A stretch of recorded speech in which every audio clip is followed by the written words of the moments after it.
Perkenalkan, nama saya Ukinasa Syali Januanti, mahasiswi Universitas Aisyah Yogyakarta dari Prodi Psikologi dengan NIM 20108010006.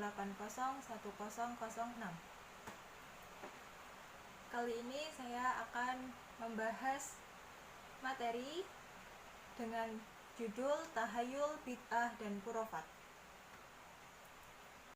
Referensi materi yang saya dapatkan dari modul teori AIK 1 dan Risalah Islam. Tahayul.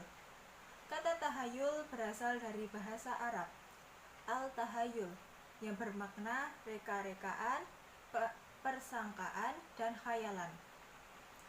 Sedangkan secara istilah, tahayul adalah kepercayaan terhadap perkara gaib, yang kepercayaan itu hanya didasarkan pada kecerdikan akal, bukan didasarkan pada sumber Islam,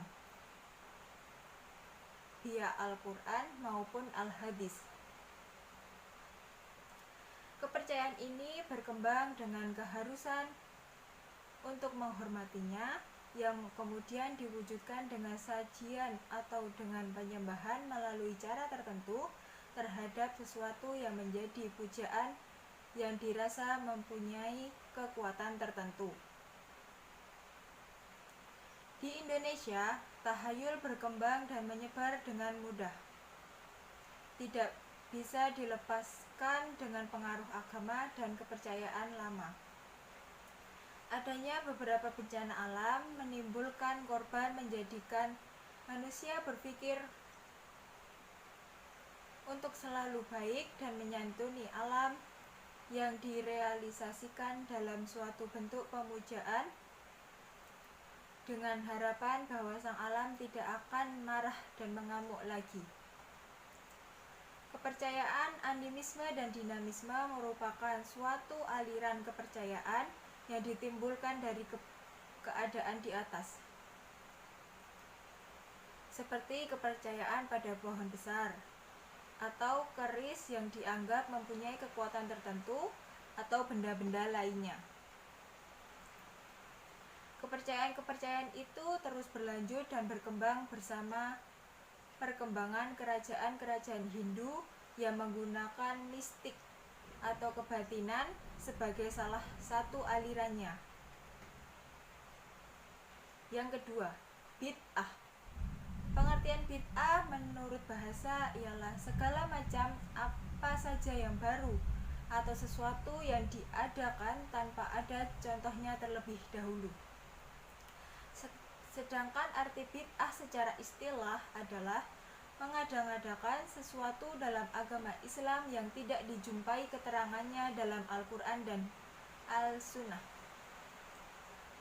Pendapat senada dikemukakan bahwa bid'ah adalah segala urusan agama yang tidak ada dalil syar'i yang menunjukkan perbuatan tersebut, baik dari Al-Quran maupun As-Sunnah. Macam-macam bid'ah. Bila dilihat dari segi usul fikih atau kaidah-kaidah hukum Islam, bid'ah dapat dibedakan menjadi dua jenis, yaitu bid'ah dalam ibadah dan bid'ah dalam ibadah saja, yang artinya segala sesuatu yang diadakan dalam soal ibadah kepada Allah SWT yang tidak ada contohnya sama sekali dari Rasulullah, baik dengan cara mengurangi atau menambah aturan yang sudah ada.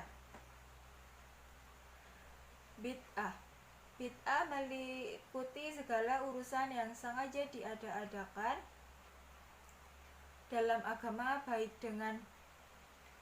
yang berkaitan dengan urusan ibadah, akidah maupun adat. Menurut Syekh Shalih bin Fauzan bin Abdullah Al-Fauzan, dalam konteks urusan agama, bid'ah itu dibagi dua macam, yaitu bid'ah qauliyah i'tiqadiyah, yang artinya bid'ah perkataan yang keluar dari keyakinan, seperti ucapan-ucapan seorang Jahmiyah, Mu'tazilah, dan Rafidah, seperti semua firqah-firqah atau kelompok-kelompok yang sesat sekaligus keyakinan-keyakinan mereka. Dan bid'ah fil ibadah, bid'ah dalam ibadah, seperti beribadah kepada Allah ya dengan apa yang tidak disyariatkan oleh Allah.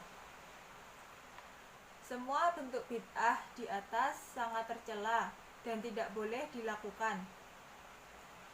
Aisyah radhiyallahu anhu menyebutkan bahwa Rasulullah Shallallahu alaihi wasallam pernah bersabda, barang siapa mengada-ngadakan sesuatu dalam urusan agama, maka ia tolak, tidak diterima, dan bid'ah namanya. Hadis riwayat Bukhari dan Muslim. Dalam kesempatan lain, Rasulullah Shallallahu alaihi wasallam berkhutbah di atas mimbar dan bersabda, amma ba'du, sesungguhnya sebenar-benar keterangan ialah kitab Allah, dan sebaik-baiknya pedoman ialah pedoman Muhammad, dan sejelek-jelek urusan adalah hal-hal yang baru.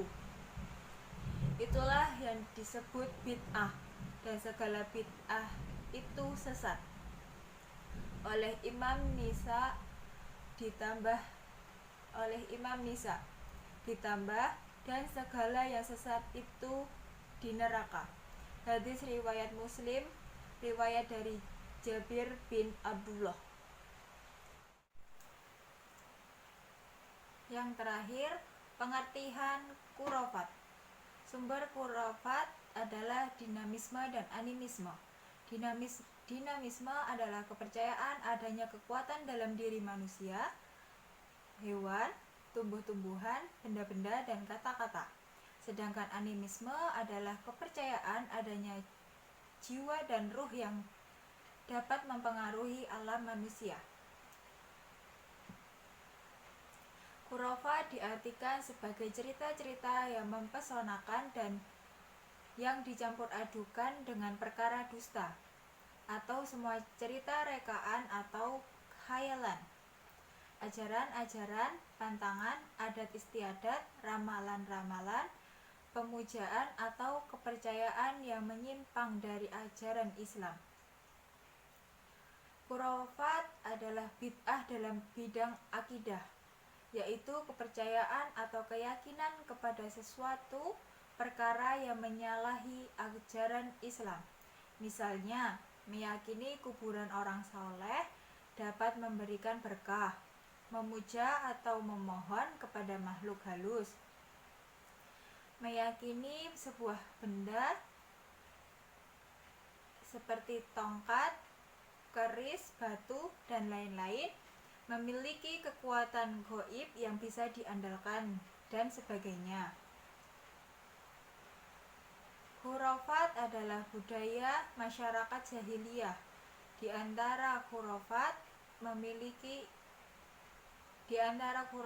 mereka ialah mempercayai kepada arah burung yang berterbangan, memberi kesan kepada nasib mereka. Masyarakat jahiliyah percaya jika burung hantu